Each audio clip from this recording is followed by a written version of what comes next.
Hello students, today we are going to remember our grammar, present and past perfect. Open your books at page 23.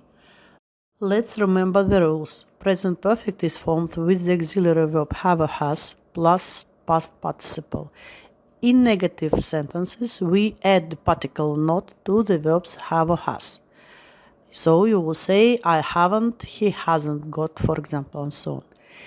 In questions, we put the verb have or has before the subject, and short answers are, for example, yes, I have, no, I haven't, yes, he has, no, she hasn't.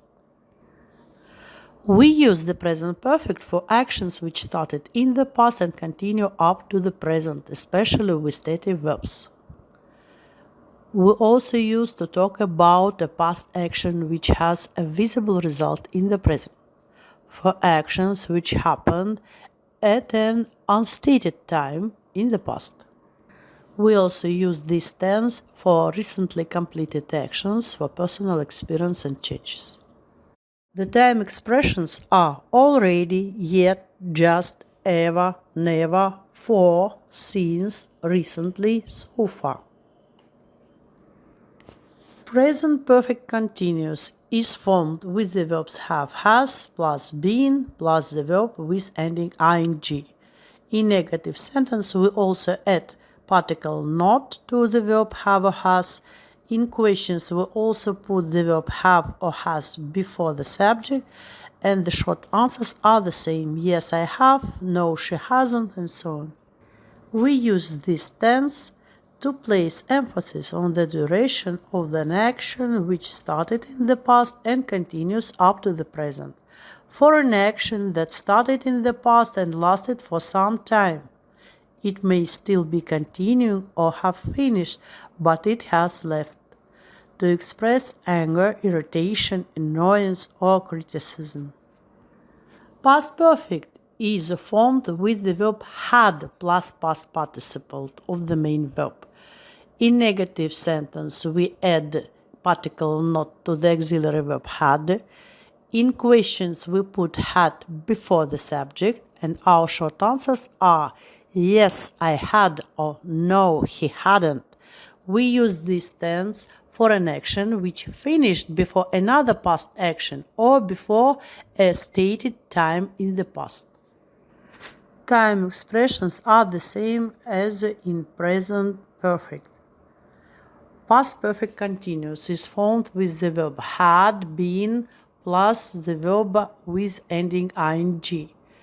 We also use the negative particle not with the verb had in negative sentence. We put had before the subject in questions, and short answers are the same as in past perfect simple. For example, yes, I had, no, she hadn't. We use this tense to put emphasis on the duration of an action which started and finished in past before another action or stated time in the past, usually with for or since. For action which lasted for some time in the past and whose result was visible in the past. Let's listen to some examples. Present perfect and present perfect continuous. I have been a volunteer at this animal shelter for 2 years. She has been taking photos of the wildlife all day. Susan has bought a new hat for her holiday. She looks very smart. Loggerhead turtles have been laying their eggs in this area for many years. Past perfect and past perfect continuous. The wildlife photographer had never taken a photo of a condor before. Bill had been climbing for 3 hours before he reached the top. The tourists were amazed at all the wildlife they had seen in the jungle. They had been hiking for hours, so they were exhausted. Now let's do exercise 5. You are to complete the sentence using the correct tense. The first sentence is, they haven't released the young eagles into the wild yet. So we say that yet is the time expression. The female eagle was tired. She had been hunting for 5 hours. You see, 4. It is completed past action which had visible results in the past. Number 3. James had taken pictures of many species of eagle by the end of his trip. You see past action which occurred before another past action or before a stated past time. You see by the end of his trip. And the last.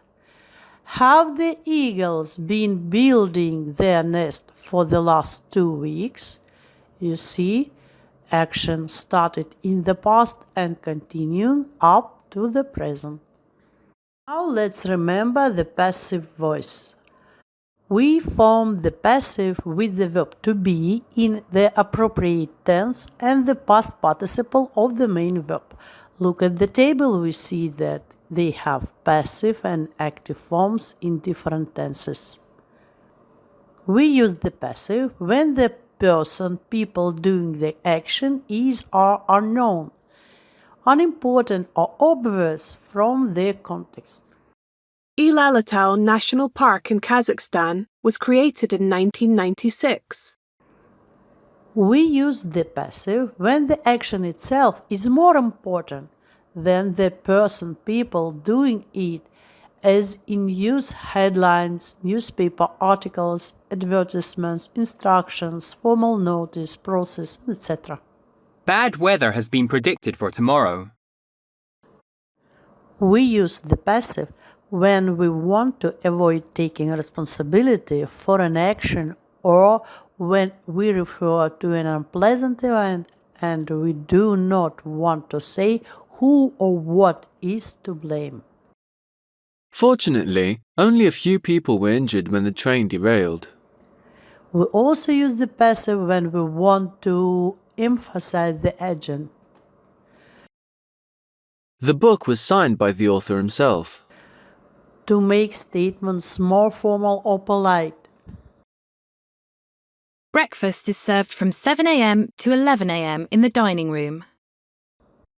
When we change from the active into the passive, we are to remember that the object of the active sentence becomes the subject in the passive sentence. The active verb remains in the same tense but changes into the passive form. The subject of the active sentence becomes the agent, which is either introduced with the preposition by or is omitted when the subject is they, he, someone, people, one, etc. Volunteers clean up the beach. The beach is cleaned up by volunteers. Now, exercise 6. Let's find all the passive verb forms in the text. You see, it was chosen, have been used, is called. And now you are to rewrite sentences in the passive. For example, they have been monitoring the eagle's activity using special equipment for months. And you will convert this sentence into the eagle's activity has been monitored using special equipment. You are to finish this exercise yourselves. And your task is exercise 8 to collect information about other species of eagle in Kazakhstan and prepare a poster about them. Include a short description of each and pictures. Look at the models and listen to the model of presentation. In Kazakhstan, there are a number of eagle species. The golden eagle is one of the most well-known. However, other species of eagle include the steppe eagle, the imperial eagle, and the booted eagle. The steppe eagle is around 62 to 81 centimeters long and has a wingspan of around 165 to 200 centimeters. Adult steppe eagles weigh between 2 kilograms and 3.9 kilograms. It can be found on mountain peaks as well as grasslands and semi-desert environments.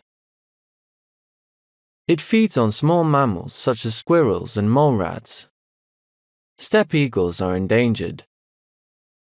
The imperial eagle is 72 to 83 centimeters long, and its wingspan is 180 to 215 centimeters. The adult birds weigh between 2.4 to 4.5 kilograms. Their habitat includes forests and grasslands. They eat rabbits, birds, fish, and insects. Imperial eagles are a vulnerable species, and their population is in decline. The booted eagle is one of the smallest types.